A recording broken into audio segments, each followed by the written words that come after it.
Hello guys! Welcome sa ating bagong video. Sa pagpapatuloy ng pag-debunk natin sa mga myths about cars, ngayon pag-uusapan natin ano ba yung mga maling paniniwala when it comes sa mga gulong ng ating sasakyan. So kung ikaw ay may mga naiisip tungkol sa gulong ng sasakyan mo, nasa tamang video ka. So ready na ba kayo? Tara, let's roll! Car Talks PH, the drive of the mind. Learn as you roll, leave no one behind. Car Talks PH, your partner in the trip. Every story, every ride comes with a legit tip. So unang myth, kapag mas makapal pa daw yung gulong, safe daw yun. Yun ba talaga yung basehan guys? Yung kapal ng gulong? Tunay na hindi. Kagaya ng mga na-mention natin sa mga nakaraan nating video, hindi lagi yung kapal yung basehan para masabi mo na okay pa o kaya safe pa yung tires mo. Tandaan, ang tires ay gawa sa goma. So, ang goma o yung rubber, parang nawawala yung kanyang elasticity over time. So, kapag mas tumatagal, mas nagiging matigas yung gulong, yung goma.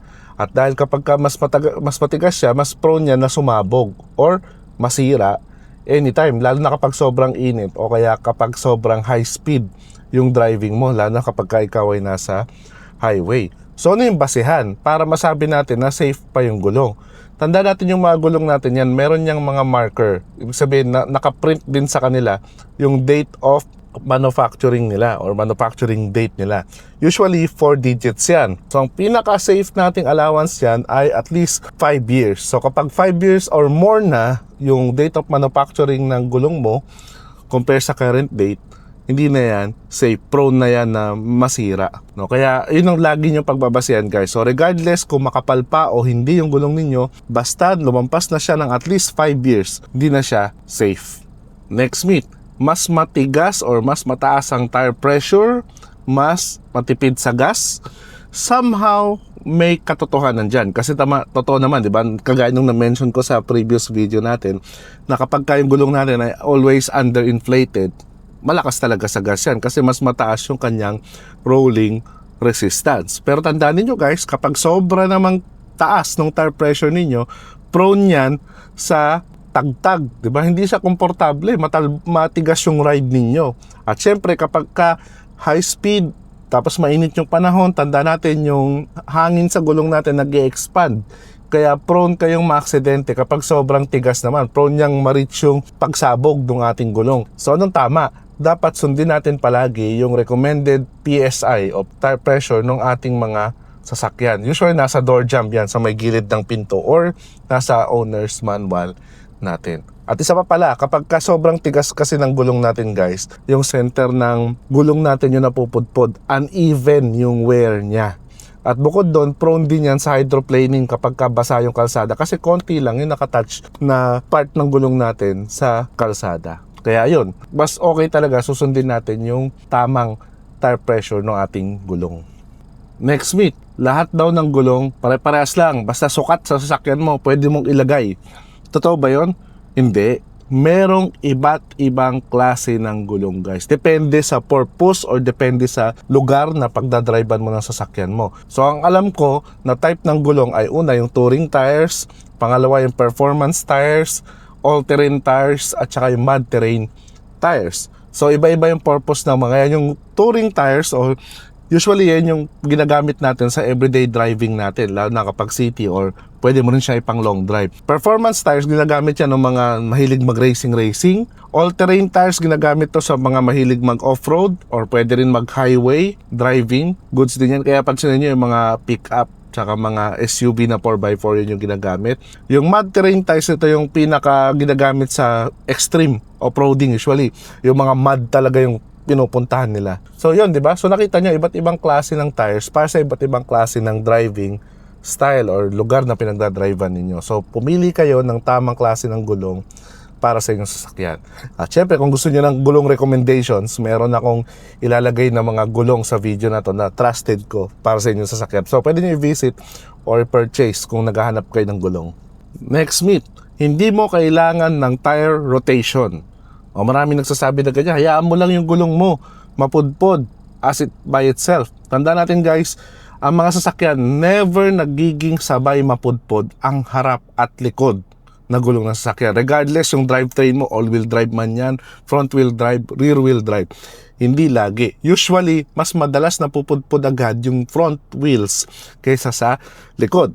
So, kailangan mong gawin para ma-maximize mo yung lifespan ng gulong mo, kailangan mo silang i-rotate, pagpalitin. Para kung sakaling yung likod mo naman medyo makapal pa, mahabol niya yung pagkakapudpod nung harapang gulong mo na ilalagay mo naman sa likod. Kaya kailangan talaga natin yung tire rotation from time to time. So, gaano katalas? Usually, ginagawa yan every 8,000 to 10,000 kilometers or every 6 months. Minsan, pwede nyo siyang isabay sa inyong PMS. Next myth, kapag mas malapad daw yung gulong mo, mas safe. Totoo, minsan pwede yun, lalo na kapag ka high speed driving, kapag ka cornering, kung madalas ka sa zigzag, kapag medyo malapad talaga yung gulong mo, mas may grip ng konti. Pero not all the time, makakatulong yan. Tandaan niyo, pag mas malapad yung gulong nyo, mas mataas yung rolling resistance niya, malakas ka sa gas. At the same time, prone ka rin sa hydroplaning kapag malapad yung gulong mo. So kapag ka maulan, prone ka na madulas or mag-loose yung contact ng tires mo sa kalsada. So, hindi siya advisable. Ang pinaka-advisable, sundin mo talaga kung ano yung recommended ng manufacturer na tire size sa sasakyan mo. Kung mag-upgrade ka man ng mags or everything, like mags or gulong, magkonsulta kayo palagi sa mga professionals when it comes to that. Last myth, hindi kailangang i-check ang gulong regularly. Diyan madalas nagkakaroon ng problema yung iba. Kaya nagkakaroon ng aksidente or nasisiraan sila ng gulong in the middle of the road kasi hindi nila chine-check from time to time yung gulong. Kala nila porke bago, okay na. Tandaan nyo guys, maraming pwedeng mangyari habang kayo ay nagdadrive, regardless kung bago or luma yung gulong ninyo. Minsan nga kahit bago yung gulong mo, pwede ka makatapak ng screw, di ba?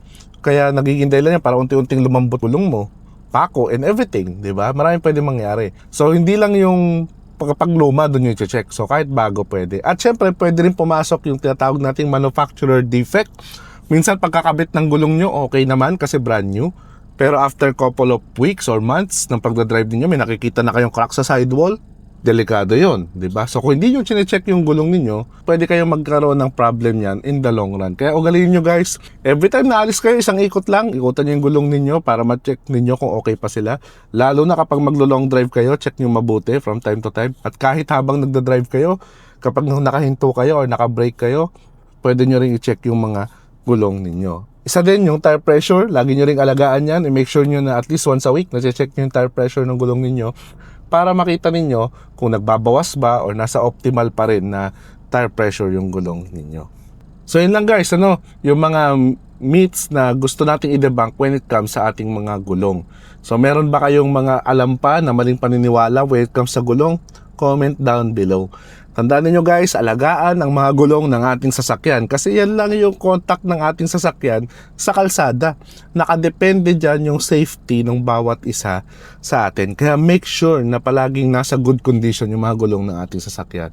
At syempre kung looking ka sa gulong ng iyong sasakyan, ilalagay ko sa description ng video na to, itatag ko yung mga trusted ko na brand ng gulong sa iba't ibang mga price range. So makakapili kayo dyan guys. Sa yung mga trusted ko na brand ng gulong.